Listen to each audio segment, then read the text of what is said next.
नमस्कार। श्रीमद्भागवद्गीता तृतीय अध्याय कर्मयोग श्लोक 1।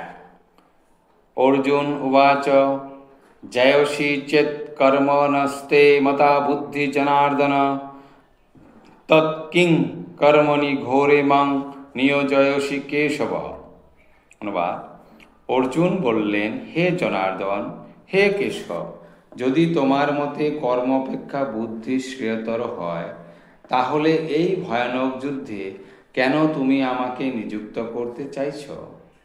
তাৎপর্য: পূর্ববর্তী অধ্যায়ে পরমেশ্বর ভগবান শ্রীকৃষ্ণ তার প্রিয় সখা অর্জুনকে জড়জগতের দুঃখার্ণব থেকে উদ্ধার করবার জন্য আত্মার স্বরূপ বিশদভাবে বর্ণনা করেছেন এবং সেই সঙ্গে তিনি আত্মার স্বরূপ উপলব্ধি করার পন্থাও প্রদর্শন করেছেন। সেটি হচ্ছে বুদ্ধিযোগ বা কৃষ্ণ ভাবনামৃত।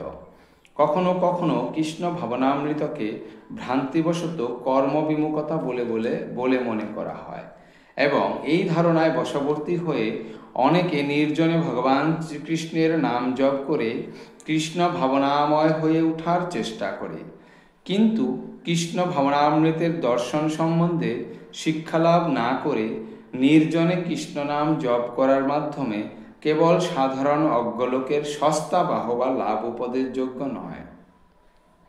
অর্জুনও বুদ্ধিযোগ বা কৃষ্ণ ভাবনামৃতকে কর্মজীবন থেকে অবসর নেবার নামান্তর বলে বিবেচনা করে নির্জনে কৃচ্ছ সাধনা ও তপশ্চর্যার জীবনযাপন বলে মনে করেছিলেন। পক্ষান্তরে তিনি কৃষ্ণ ভাবনামৃতের অজুহাত দেখিয়ে সুকৌশলে যুদ্ধ থেকে নিরস্ত হতে চেয়েছিলেন, কিন্তু নিষ্ঠাবান শিষ্যের মতো তিনি বিষয়টি তার গুরুদেব ভগবান শ্রীকৃষ্ণের কাছে উপস্থাপন করে তার কর্তব্য সম্বন্ধে জানতে চাইলেন। উত্তরে ভগবান শ্রীকৃষ্ণ এই তৃতীয় অধ্যায়ে তাকে কর্মযোগ বা কৃষ্ণ ভাবনাময় কর্ম সম্বন্ধে ব্যাখ্যা করে শোনান। শ্লোক 2। ব্যামিশ্রেণব বাক্যেন বুদ্ধি মোহয় শিব মে তদেকং বদ নিশ্চিত্ত যেন শ্রেয়ঃ হমাপ্যয়াম। অনুবাদ: তোমার স্বার্থবোধক বাক্যের দ্বারা আমার বুদ্ধি বিভ্রান্ত হচ্ছে, তাই দয়া করে আমাকে নিশ্চিতভাবে বলো কোনটি আমার পক্ষে সর্বাপেক্ষা কল্যাণকর। তাৎপর্য: ভগবদ্গীতার ভূমিকা স্বরূপ পূর্ববর্তী অধ্যায়ে সাংখ্যযোগ, বুদ্ধিযোগ, ইন্দ্রিয় সংযম, নিষ্কাম কর্ম এবং কনিষ্ঠ ভক্তের স্থিতি আদি বিভিন্ন পন্থা নিয়ে আলোচনা করা হয়েছে। সেগুলি সবই অসংলগ্নভাবে পরিবেশিত হয়েছিল।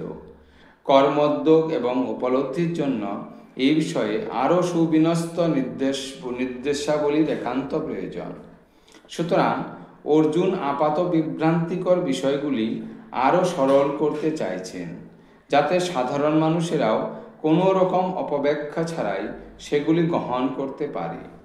যদিও কথার জাল বিস্তার করে অর্জুনকে বিভ্রান্ত করার কোনো উদ্দেশ্যই শ্রীকৃষ্ণের ছিল না, কিন্তু নিষ্ক্রিয়তা অথবা সক্রিয় সেবা কোনোভাবেই অর্জুন কৃষ্ণ ভাবনামৃতের পন্থা অনুসরণ করতে পারছিলেন না।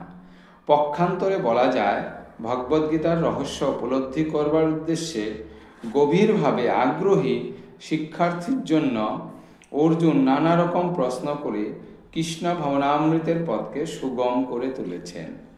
ধন্যবাদ।